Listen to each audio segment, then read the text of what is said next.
Hello friends, welcome to in my concept study channel. I am going to start stability of LTI system. How we check the LTI system is stable or not and so on. First, the condition of stability of LTI system is that mod of HT integration of mod of HT is less than infinity. This is the condition of stability of LTI system. किसी भी LTI system का अगर impulse response ST given हो और उसको हम integrate करें, integrate करने पर उसकी कुछ फाइनाइट वैल्यू आती है तो सिस्टम क्या होगा, स्टेबल होगा। दूसरी चीज़ यहाँ पर अगर HT हमारा एब्सोल्युटली इंटीग्रेबल हो तो वो सिस्टम स्टेबल होगा, अगर नॉन एब्सोल्युटली इंटीग्रेबल हो तो सिस्टम अनस्टेबल होगा। जितने भी एब्सोल्युटली इंटीग्रेबल सिस्टम हैं वो एनर्जी सिग्नल होंगे और इम्पल्स सिग्नल भी हमारा एब्सोल्युटली इंटीग्रेबल सिस्टम सिग्नल होता है। अब हम यहाँ पर एक एग्जांपल लेंगे, H T is equal to e raise power minus 2t ut। इसको हमें चेक करना है कि एब्सोल्युटली इंटीग्रेबल है कि नहीं है। E to the power minus 2t converging signal है, डिकेइंग सिग्नल है। अगर इसको हम प्लॉट करें e to the power minus 2t को तो ये t टेंस टू इन्फिनिटी पर 0 की तरफ टेंस्ट करेगा। ये इस स्टेबल सिस्टम होगा क्योंकि डिकेइंग एक्सपोनेंशियल है, कन्वर्जिंग सिग्नल है। यहाँ पर हम लिखेंगे because e to the power minus 2t is decaying exponential converging signal, therefore it is absolutely integrable और इट इज़ स्टेबल और LTI सिस्टम। नेक्स्ट, अगर सिग्नल इस HT नहीं गिवन है, YT और XT के फॉर्म में गिवन है, तब क्या करेंगे। तो YT और XT के फॉर्म में गिवन है, आउटपुट इनपुट के फॉर्म में गिवन है, तो हम ट्रांसफ़र फंक्शन निकालेंगे। ट्रांसफ़र फंक्शन HS कैसे निकालेंगे, Laplace transform both side apply करने के बाद वो HS आ जाएगा। HS आने के बाद उसका इन्वर्स लाप्लास ट्रांसफॉर्म लेंगे तो इम्पल्स रिस्पॉन्स आ जाएगा, दैट इज़ HT, और उसको फिर हम चेक करेंगे either it is energy signal और नॉट। एक क्वेश्चन गिवन है H T is equal to u of t minus of u t minus 2।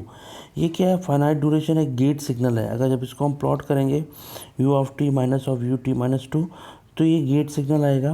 Gate signal की ड्यूरेशन क्या होगी, 1 से 0 से लेकर 2 तक। अब देखिए इसको हम जब इंटीग्रेट करेंगे, देखिए इंटीग्रेशन का मतलब होता है एरिया। इसका एरिया जब हम निकालेंगे या इंटीग्रेट करेंगे, देखिए इंटीग्रेट हमने किया 2 आया है और इसका एरिया भी हम निकाल सकते हैं। एरिया निकालने के लिए इसकी विड्थ 2 है, हाइट 1 है, तो 2 इंटू 1 दैट इज़ 2। तो ये finite value I, that is stable.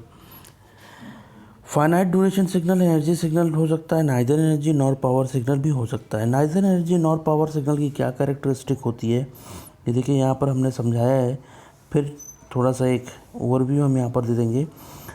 Finite duration का तो होगा, पर t टेंस टू 0 पर ये इनफाइनाइट की तरफ मूव करेगा। t टेंस टू 0 पर ये इनफाइनाइट की तरफ मूव करेगा, देखिए यहाँ पर दिखाया गया है। तो ये neither energy nor power signal कहलाता है। दूसरा क्वेश्चन है H T is equal to sinc t, sinc function. Sinc function को चेक करना है आइदर इट इज़ स्टेबल और नॉट। देखिए यहाँ पर इसका एम्पलीट्यूड, सिंक फंक्शन को अगर हम ड्रॉ करें तो इसका एम्पलीट्यूड डिकेइंग फंक्शन है, राइट। तो डिकेइंग फंक्शन कन्वर्जिंग सिग्नल है, इसका एम्पलीट्यूड डीके कर रहा है, तो इसको हम कह सकते हैं कि ये हमारा स्टेबल LTI सिस्टम है। एम्पलीट्यूड डिक्रीजिंग एनर्जी सिग्नल, ये एनर्जी सिग्नल है क्योंकि ये t टेंस टू इन्फिनिटी पर 0 की तरफ टेंड कर रहा है, that is energy signal. Next question, H T is equal to sine t. Sine t this is also periodic signal. तो हमने बताया था कि पीरियोडिक सिग्नल जो होगा वो एब्सोल्युटली इंटीग्रेबल नहीं होगा, this is unstable signal. tan t is also periodic signal, this is unstable signal. Next, if hs transfer function is given, अब इसमें क्या करेंगे, अगर किसी भी क्वेश्चन में ट्रांसफ़र फंक्शन गिवन है तो वहाँ पर उसका impulse response HT find out करेंगे with the help of inverse Laplace transform. H T H S equal to 1/s, इसका inverse Laplace transform U T हो जाएगा। अब यू टी देखिए, यू टी का मैं एरिया निकालेंगे या इंटीग्रेशन करेंगे तो क्या हमें मिलेगा, infinite, therefore it is unstable system. अब देखिए हमने एच एस से लाप्लास ट्रांसफॉर्म से इसको अनस्टेबल प्रूफ किया है। एक दूसरा मेथड है पोल ट्रांसफ़र फंक्शन, अगर गिवन है तो उसका पोल भी हम निकाल सकते हैं। अगर पोल हमारा इमेजिनरी एक्सिस पे लाई करता है, ये देखिए 1/s है, पोल कहाँ पर लाई कर रहा है, इमेजिनरी एक्सिस पे, s is equal to 0, denominator equal to 0 put कर देंगे तो कहाँ पर लाई करेगा, 0 पर, इमेजिनरी एक्सिस पर लाई करेगा। तो जितने भी पोल अगर इमेजिनरी एक्सिस पर लाई करते हैं तो सिस्टम क्या कहलाता है, मार्जिनली स्टेबल सिस्टम। और marginally stable system Vivo criteria कहता है जितने भी मार्जिनली स्टेबल सिस्टम होते हैं वो अनस्टेबल होते हैं। ठीक, तो मैंने इस मेथड से अनस्टेबल प्रूफ किया और इस मेथड से भी अनस्टेबल प्रूफ किया, दोनों मेथड हम यूज़ कर सकते हैं। नेक्स्ट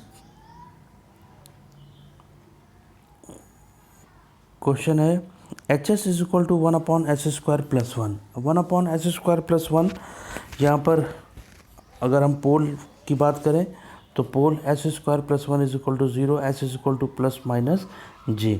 +-j ये देखिए, +j ये इमेजिनरी एक्सिस पे दोनों के दोनों पोल आए, तो इमेजिनरी एक्सिस पे आ गए तो इसका मतलब क्या हुआ, ये अनस्टेबल सिस्टम हुआ। अगर H S is equal to 1/s² + 1 है, एच टी की बात करें, इनवर्स लाप्लास ट्रांसफॉर्म की बात करें तो ये क्या होगा, साइन टी, और sine t is also periodic signal. Periodic signal हमारा क्या होता है, अनस्टेबल होता है। तो इस तरह से क्वेश्चन को हम सॉल्व करेंगे और वहाँ हम डायरेक्ट लिख देंगे कि ये हमारा कन्वर्जिंग है, नॉट एब्सोल्युटली इंटीग्रेबल या एब्सोल्युटली इंटीग्रेबल है। तो इस तरह से क्वेश्चन को चेक करके हम फाइंड आउट करेंगे कि ये स्टेबल है या अनस्टेबल। तो हमारे साथ बने रहिए, इस चैनल को सब्सक्राइब कर दीजिए ताकि जैसे जैसे हम नया लेक्चर डालें आपको नोटिफिकेशन पहुंचता रहे और आप इससे फ़ायदा उठाते रहें। कोई भी अगर प्रॉब्लम होती है तो हमारे कमेंट सेक्शन में आप लिख के पूछ सकते हैं, उसके लिए हमेशा रेडी हैं। Thank you.